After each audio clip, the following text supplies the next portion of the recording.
your lesson. Wait a minute before we go any more. Let's give the people who did not see it an opportunity. Now, don't start anything else here while we got this tape on. I want everybody to take a look at this this situation that Eddie Marlin's talking about.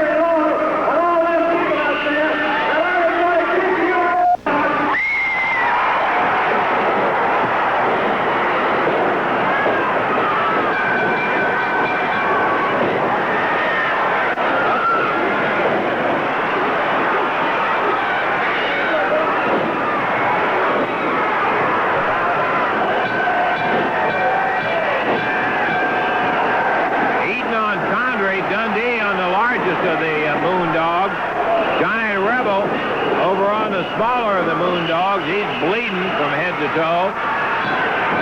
Dundee after Hart.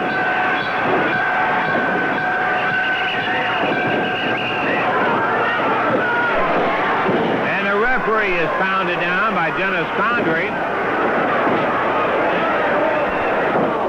Here comes promoter Eddie Marlin. He's down telling Hart, you better get your men stopped in there, as one of them grabs the bell, slams Dundee, and then the Giant Rebel. Promoter Eddie Marlin just got whaled by the smaller Moondog with one of the big bones that they carry. Oh, man. Hart trying now to get them all out of there. He knows he's in a lot of trouble as it is. Well, there is precisely what promoter Eddie Marlin was talking about in trying to incite a riot down there. Let me just tell you something, Ray. You'll do anything to get on TV. You jumped in the front of that bone. That's exactly what you did, Eddie Marlin. Anything happened there that happened here. All your men was in the ring, and I come up there to get them out of the ring, and one of the Moondogs hit me. So from now on, we're not going to put up with it. We're going to hit them where it hurts, son. We're going to hit them in the pocketbook. The Moondogs I suspended for 30 days. That's in the pocket. You think you're so big? I'd like to hit you where it hurts. I'd like to pull that toupee off your hair and knock you out, baby. That's what I'd like to do. But no, you know why I won't do it? Because I know you'll suspend me. No, you know that's right. That's exactly what. You push your weight around, man. I'm sick of you. I'm sick of everybody around here. From now, there's going to be some changes. And I promise you, if you don't watch that, I will knock you like that, old man. I promise you that. If it wasn't for his heart, I swear to God. We got the word. 30 days suspension on the Moondog. Let's take a break.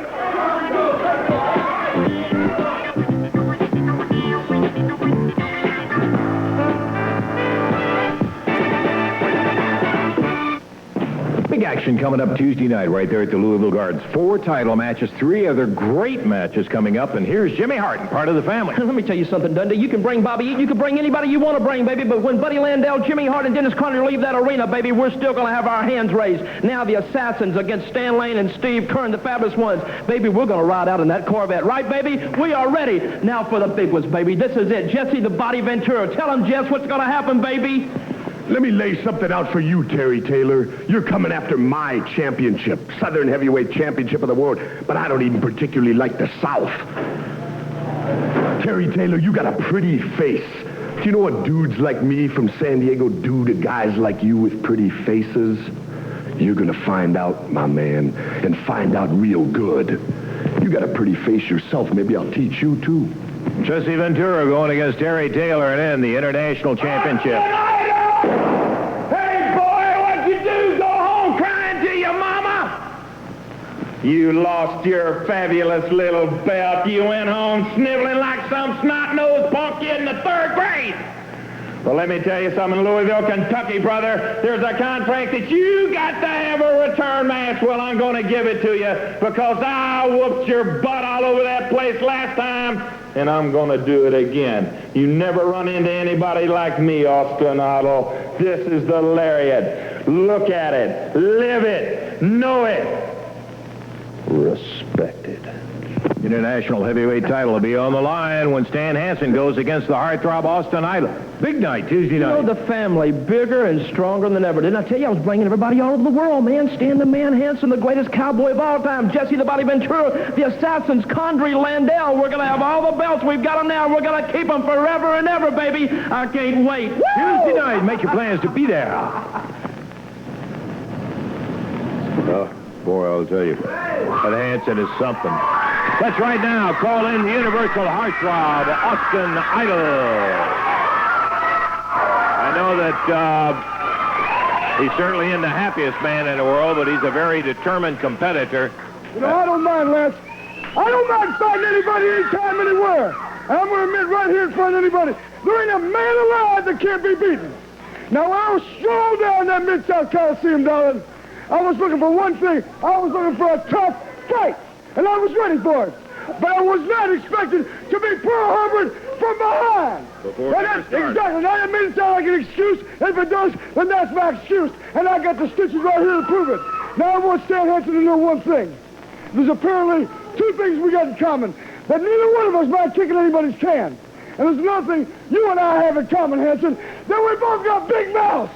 And I don't mind telling anybody that I got a big fat mouth. Now, we got one thing we're going to prove. And we got one point to settle, Jackson. Either you're going to shut me up, or I'm going to shut you up. And I'm telling you right now, Jack, and this ain't no gaga, and this ain't no jazz. I don't care if there's 10 people. I don't care if there's 10,000 people. I want you to know one thing. You ain't never seen what you're about ready to see, darling. And there's nobody out here seeing Austin out when I want to reach right in my guts. When I want to reach right in and grab the flesh out of my guts and pull the devil out. Because I'm going to yank that devil out of my guts and let it spill right out of my mouth. And I'm going to take it on you out on you, you creep. I'm going to beat you within an inch of your life. I'm going to eat you alive, Jack. I'm going to snort you up one nostril and spit you out the other. Well, there's no doubt about it, and you can understand why, having lost his international heavyweight title to Stan Hansen, the Marauder. And chasing the Assassins for the World Tag title, doing their dead level best to get it, and every opportunity they have. The last match that they had, as a matter of fact, Hart and the Assassins said, this is it. This is the last one, the match that took place in Memphis, Tennessee. Let's take a look at this. CWA World Tag titles at stake now as the big Assassins weighing in at 600 pounds going against the fleet and well-conditioned fabulous ones, Stan and Steve. Stan Lane, Steve Kern. Beautiful move by Stanley. Goes right after that arm. Rolls the big guy up. Let me tell you, just because they're outweighed by a considerable amount does not mean for a moment that they're not fully capable of taking care of the kind of weight, just like that beautiful toss from Stan Lane. Stan Lane pops him back down on the canvas, and he goes for a pin. Now, maybe he'll get it with the other assassin pounding through there to put a foot in the back.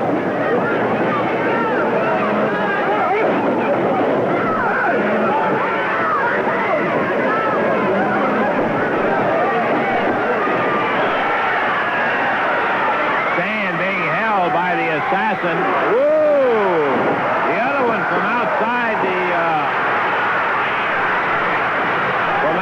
the rope jumped in there.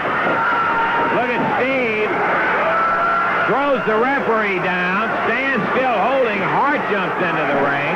What is all of this? The referee telling him to get out. Steve Kern grabs Hart. Assassin dives on Stan from the rope, driving him down. Now Kern is out, Hart is out. We got a 3 count, and the Assassins will end up getting the CWA World title back.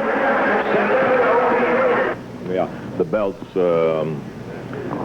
going to the Assassins, and we said that particular match was the last of the matches, according to Jimmy Hart and the Assassins. That was the last shot that the fabulous ones would have at the CWA World Tag title. You know, you're right, man, part way. You know, that was the last shot. Probably we fought them 10 or 15 times already, and every time we get our little hand raised in the middle of there. You know, they come out and they say, my Assassins are fat, overweight, out of shape. Well, it's really funny. If they're that fat and overweight and out of shape, how come we're still the World Tag Team Champions? Tell me why, baby. Why? Tell me, huh? Well, maybe it's because Jimmy Hart is sitting in the chair out here, and he has a little something nothing to do with the action. See, that's why you're wearing glasses and I don't wear glasses, because you see what you want to see. But let me tell you what happened, and I'll tell you the reason why we are giving those punks another shot at the belts. You know, I was sitting at home this week, and once again, I pulled out Jimmy Hart's little red phone that I bring out from time to time, and Eddie Marlin called me on the phone. And Eddie Marlin, he said, Jimmy, listen, please, can I talk to you for a minute? And I said, sure, go ahead, Eddie. And he said, listen, man. He said, the Fabulous Ones are calling, they're begging, they're pleading. They said, please, can you talk Jimmy Hart in just one more shot? Just one more. That's all they wanted, right? And I said, well, Eddie, I'll tell you what. Maybe I will consider. I'm not such a bad guy after all. I'll tell you what I'll do, though, Eddie. Why don't you get me a little list of maybe some things they might like to put up? So Eddie Marlin did, you know. He sent me a little list, and part of the list was a few things like they said, well, look, how about your supply of the bleach they use on their hair? And I said, no, we don't want no bleach, because I don't believe in people that bleach their hair. And he said, well, look, what about some top hats and canes? And I said, no, that's ridiculous, because Jimmy Hart wears top hats and canes. Y'all have been imitating me, not me, y'all. And he said, well, what about those fancy coats? I said, once again, man, the New York Dolls that I brought in here wore those coats, so what would I want those cheap coats for? And then he said, well, look, last but not least, he gave me a little list that had Stan Lane's red Corvette or blue or pink or whatever it is. And I said, a Corvette. Now, what in the world am I going to do with a Corvette? I don't care about a Corvette. And he said, well, that's all I have to offer is just this little Corvette. And I said, well, first of all, is it paid for? Does it have gas in it? Has it got an engine in it? And he said, yes, it has it all. So Eddie Marlin, he brought me the title to the Corvette, you know. And so like I said before, and I got to thinking about it, and I said, well, look, maybe I will go for the Corvette, and I'll tell you why. Because I'd like to take a hammer down there at ringside, and I'd like to bust it to 1,000,000 pieces after we win it, and then all those pimply-faced, fat little girls over there can go and pick some of the pieces up and put them in your pocket. But most of all, I want to prove how bogus these guys are, man, because without that little Corvette, then Stan Lane and Steve Kern won't have anything to ride around in, will they? Shut up, I don't want to hear hard as a wimp. Now, you see, that's the reason why these people are getting me upset right here. You know, I'm not going to stand here and be abused. I'm tired. I don't come out here crying every week. Get off! Corvette man. will be at stake going again. His Corvette will be at stake. I'm going to leave. I'm not going to stand here and take abuse from these idiots over here. That's right. The Corvette will be stake, and this will be the last time you get a title shot. I'm not promising will that. The CWA World Title. Okay, I tell you what, I'm so confident, I won't even go to ringside during that match. I will not go to ringside during that match. That's how confident I am in my men that we will win those trophies, baby. How do you like that? I'm glad to hear it. You can bank on it. You want to prove it down there? Okay, we'll take a look at it. I won't go. Stan's putting the Corvette up. Nobody has to put anything else up. You just be sure they're there with a title. I don't want to hear it. Fabulous Ones had something to say about the match coming up. Let's take a listen to what they said. You know, there comes a point in everyone's life where it's time to put up or shut up. And I feel that point has come right now for the Fabulous Ones. You see, we've stepped in the ring 3 times against Jimmy Hart's Assassins, and all 3 times they've had their hands raised in victory. And that's not because I don't think Steve and I could defeat them. I really honestly believe we could at any given point, but we haven't done it yet. And now Jimmy Hart refuses to put the titles on the line anymore against us. And I can't really blame him. You see, they've got nothing to gain and everything to lose.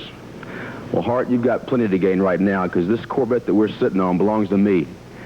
And it looks exactly the way it did 16 years ago when it rolled off the showroom floor. Now, I honestly don't believe those big fat guys could even get their rear ends in this car, but I know that you would like nothing better than to have this car in your possession. So it's going to be a title versus title match, Jimmy Hart. My title to this car against your world championship titles. And we're coming with everything we've got. You know, there's 2 sides to this story, too. Because I don't have anything up. I'm just going to be Stan's partner that night. And there's going to be a lot of pressure on me, because if I drop that fall, what do you think's going to happen to the Fabulous Ones as friends? So, Stan, all I can say is when we step into the ring, we're going to wind it up, crank it out, and blow them loose.